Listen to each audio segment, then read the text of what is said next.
You almost miss it on the map. A speck adrift in the vast blue silence of the Pacific. No bigger than a breath, no louder than a whisper. Nauru, the world's smallest island republic, is not a place that calls attention to itself. It waits, almost forgotten, at the crossroads of ocean and sky, where waves write stories no one hears, and the horizon is the only constant. This is a narrated discovery, a cinematic journey into the still places of the world. No voice raised, no rush, just a quiet unfolding of landscapes, of memory, of time itself. And today, we listen to Nauru. At just 21 square kilometers, the island floats near the equator, far from common paths, encircled by coral reef and a narrow belt of golden sand. It feels less like a country, more like a thought, a dream left drifting at sea. Planes land rarely, ships even less. The world seems far away, and that's the beauty. Morning comes slowly, first as a shimmer behind the palms, then as warmth that seeps into the earth. The sea, never silent, hums like breath around the island. Waves roll in, steady and soft, over ancient coral bones. Nauru wakes not with alarm, but with rhythm. The rhythm of birdsong, of wind sifting through pandanus trees, of footsteps on crushed shells. Here, nothing stands between you and the horizon. You can walk the island's entire coastline in a few hours. The air tastes of salt and sun, the kind that settles into your skin and stays. Along the eastern shore, rusted remains of old rail lines lie half buried in sand, traces of an era when Nauru's name was whispered in boardrooms, its soil worth more than gold. Phosphate. The bone-white powder mined from the island's heart once made it one of the richest nations per capita. Now, the center lies stripped and quiet, a forest of jagged limestone pillars like the ribs of a broken beast, bleached by sun and silence. Nature waits, resilient. Vines reclaim metal. Rain fills the scars with green. The land, though wounded, breathes, and so does the sea. Always there, always circling, as if protecting the island or reminding it of how small it truly is. But in that smallness lies something profound, an intimacy, a pace untouched by urgency, a space where the world slows, and even time, it seems, holds its breath.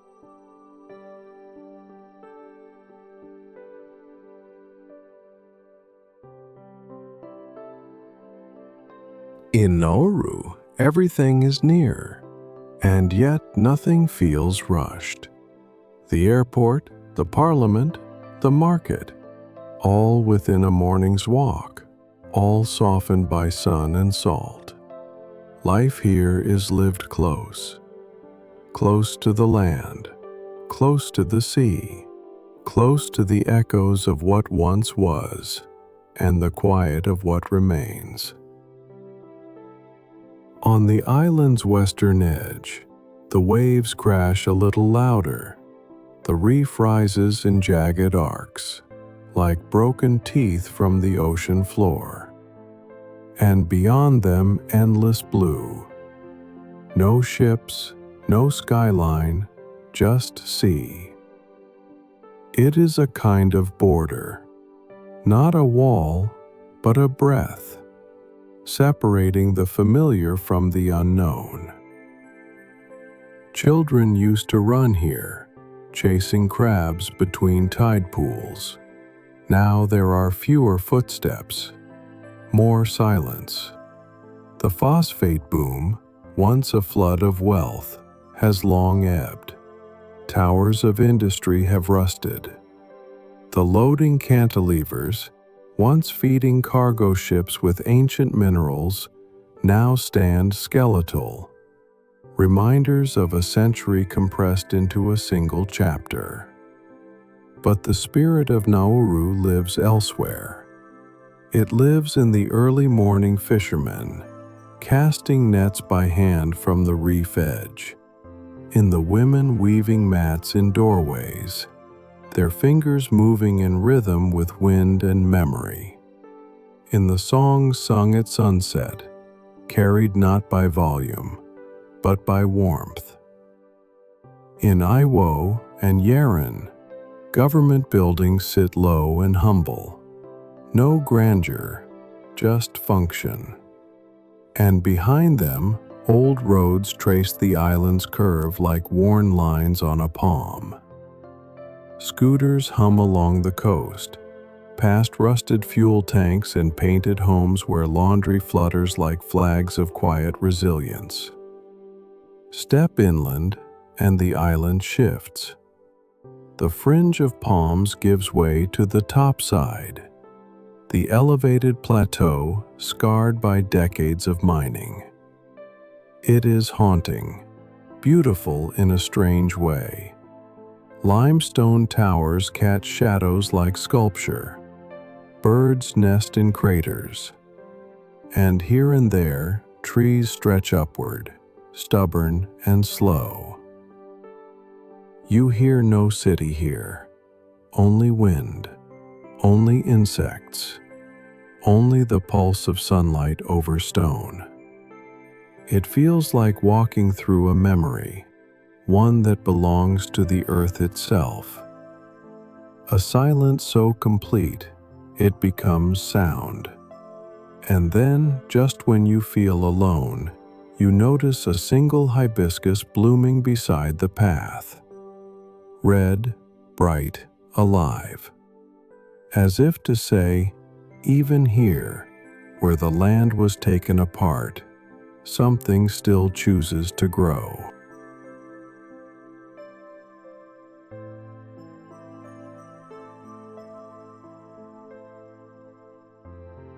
The road that loops around Nauru is called the Ring Road. A simple name for a simple truth.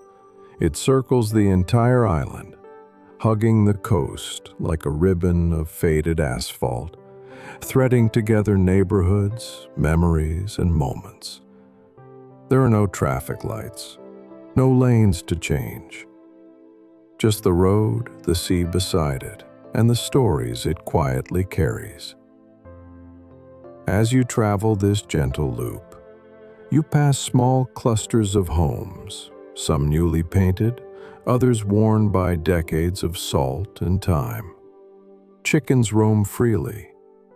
Children ride bikes with no urgency. Dogs nap in the shade of mango trees. And always, beyond the trees, the sea. Vast, forgiving, eternal. Each turn reveals another glimpse of daily life. A woman sweeping sand from her porch, a man repairing his boat with slow care, a group gathered under a breadfruit tree, sharing laughter older than politics. Here, the ordinary is sacred. Here, presence matters more than pace. On Sundays, church bells ring soft and steady. Congregations gather in pastel buildings, singing hymns that drift into the sky like prayers on wind. Christianity came with colonial powers, Germans, then Australians, But in Nauru, faith took root not with force, but with gentleness. It became woven into life, not above it. Further along the coast, near Anabare Bay, the island opens up. The beach here is wide, soft with volcanic sand, and shaped like a crescent moon. Waves roll in with more confidence, crashing against dark rock formations that seem sculpted by patience. It is one of the few places where tourists sometimes wander, cameras in hand, sun on their shoulders. But even here, the land feels private, not hidden, just unbothered. Palm trees lean seaward, their fronds rustling like pages of an unread book. The ocean, too, speaks in rhythm, louder now, but never shouting. And in the spaces between wave and wind, you begin to feel what Nauru truly offers. Not scenery, but stillness. Not distraction, but depth. A single boat bobs just offshore. Its oars are tucked neatly inside. No one hurries to claim it. No one rushes the sea. They know, as the island knows, that timing is not everything. Sometimes, waiting is the answer. Sometimes, drifting is enough.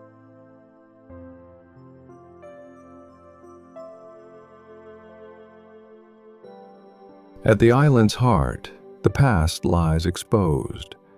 What once stood as dense tropical forest and gentle hills is now a surreal labyrinth of sharp white pinnacles, the legacy of phosphate mining that hollowed out the island's core. This is the topside, stripped bare by generations of excavation, a lunar landscape born of human hunger and geological chance. The limestone spires rise like broken teeth, casting long shadows across empty ground. Between them, pools of stagnant water reflect the sky in pieces. You hear no birdsong here, only the crunch of your own footsteps and the hush of wind weaving through skeletal groves of regrowth. It is quiet, but not peaceful. It is the kind of silence that remembers. And yet, even in this scarred terrain, life persists. Green pushes upward between stones, moss clings to abandoned rails. Butterflies, improbably, drift between sun-warmed boulders, their wings a reminder that nature waits, not with bitterness, but with patience. Near the edge of the topside, you'll find remnants of an older time, rusted machinery swallowed by vines, crumbling warehouses overtaken by trees. What was once industry now stands as museum, though no signs mark it and no guides explain it. You read it in texture, in absence, in light. From here, if you look eastward, you can see the distant curve of the ocean, the ring of blue that frames everything. It is strange to be in the center of a place so small and still feel far from its edges. Nauru folds in on itself like a secret. The more you look, the more it quiets you. Nearby, a dirt path leads toward Buata Lagoon, one of the island's few freshwater pockets, nestled in a basin surrounded by palms. The lagoon is still, its surface broken only by dragonflies and the occasional ripple of a diving bird. The air is heavy here, lush and green. It smells of wet bark and hibiscus, of earth untouched by salt. Children once played here. Now it's mostly still. But the spirit remains, in the ripple of breeze across water, in the rhythm of leaves brushing one another like soft applause. A sanctuary within a sanctuary. And as the sun arcs higher overhead, Shadows retreat and light floods the island's bones. For a moment, it is all exposed. What was lost, what endures, and what slowly returns.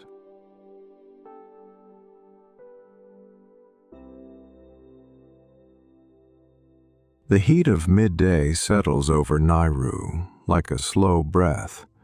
Time itself begins to stretch. Even the wind quiets, curling beneath the shade of banana trees and beneath tin roofs that hum faintly with the sun's weight. This is the hour when the island pauses, not by rule, but by rhythm. Shadows shorten. The sea takes on a silver glaze. Birds perch in silence, wings tucked close. And in this suspended moment, Nauru reveals a kind of stillness that can't be scheduled, only entered. Along the ring road, you might see a man mending nets in front of his home, a cigarette perched on his lip, radio murmuring an old love song, or a group of youth gathered in the half-light of a veranda, playing cards, laughter slow and soft. No one checks a clock. The sun tells enough. Near Menin Hotel, one of the few places where visitors linger, a stretch of reef gives way to deeper blues. Divers enter the water here, drawn by clarity, by color, by silence. Beneath the surface, coral gardens breathe in slow pulses. Fish, small and bright as scattered gemstones, dart between pillars of life rebuilding itself, inch by inch. Nauru has no natural harbor, no towering cliffs, no jungle to speak of. But what it does have is space, not measured in kilometers, but in attention. Here, even the smallest detail invites awe. A seashell, spiral perfect, half buried in sand. A line of ants crossing a fallen breadfruit. A bird feather caught in a crack of concrete, swaying like a metronome. Farther inland, a school bell rings, its chime clean and high in the stillness. Students in pressed uniforms file out into the heat, books tucked under arms. Their future stretches ahead, uncertain and intimate. On an island this small, history and tomorrow walk the same path. And then the afternoon begins its slow descent. The light shifts from sharp to golden. Colors soften. Even the limestone of the topside seems to glow. And as you walk, you begin to understand. Nauru is not a story told loudly. It's a feeling, quiet, persistent, impossible to forget once felt.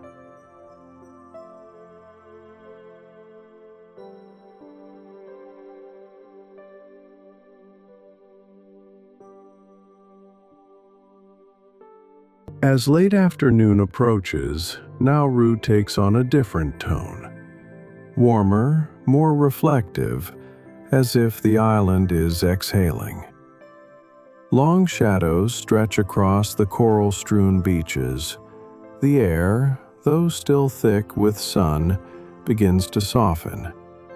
And the light, oh, the light, turns to gold, spilling over rooftops and stone like honey. On the western side, at sunset, the ocean becomes a mirror. Waves hush their rhythm. Palms sway just enough to catch the breeze. Families gather outside their homes, meals cooked on open fires, the scent of grilled fish mingling with wood smoke and sea air. It is not performance. It is not ritual. It is simply life, honest, open, and quiet. Children reappear in small groups barefoot, chasing each other with joy that needs no audience. Elders sit together in plastic chairs, recounting stories with gestures more than words. And above them, sky and sea begin their evening dialogue, shifting from blue to amber, from amber to violet, until everything feels suspended in a palette of calm. You pass a small church, its doors open wide.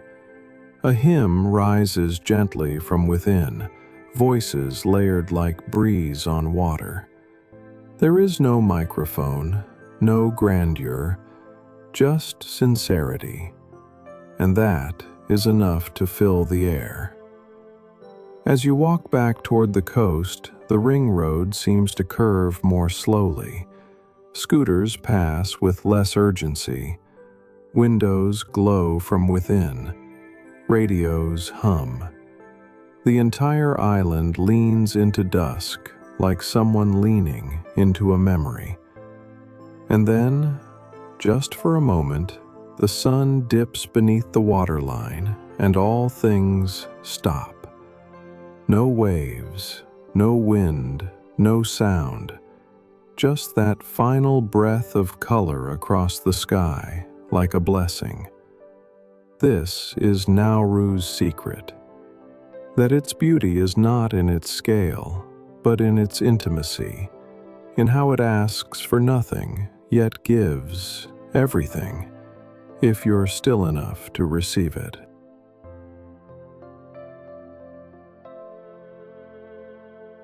Night in Nauru does not fall.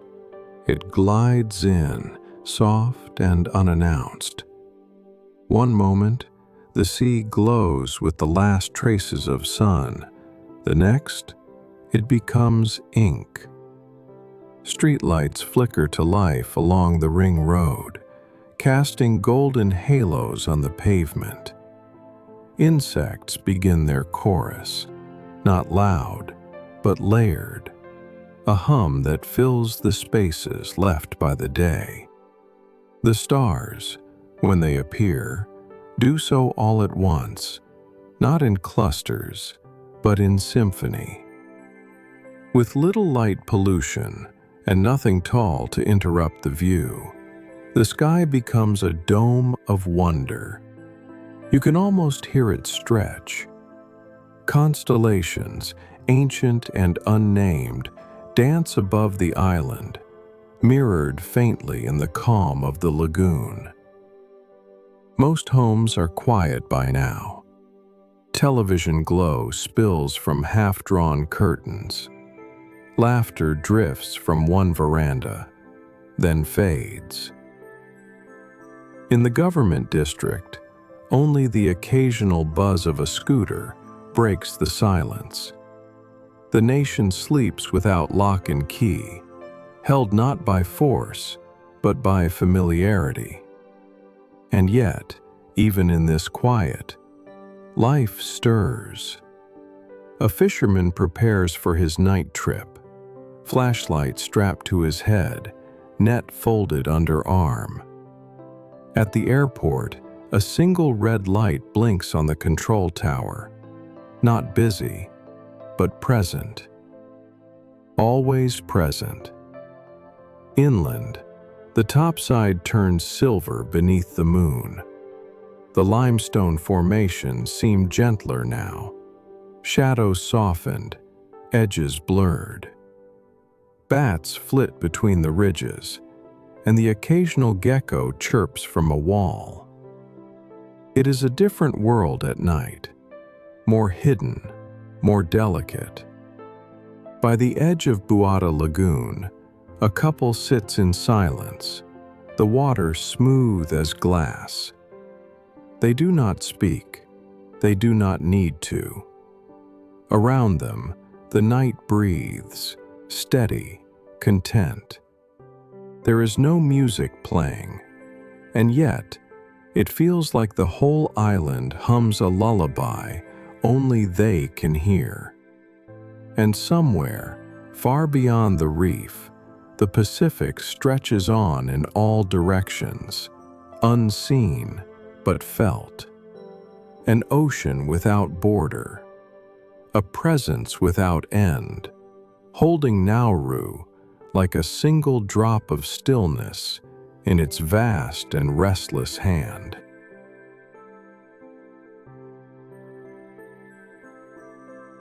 Morning returns gently, not with alarms or noise, but with softness, the kind of light that seeps in through woven curtains and dapples the floor. Roosters call from distant yards. Radios click on, not for urgency, but for company.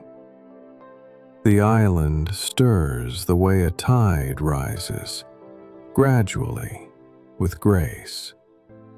The lagoon mirrors the sky again. Pale blues stretch outward, broken only by the ripple of a bird or the glide of a breeze.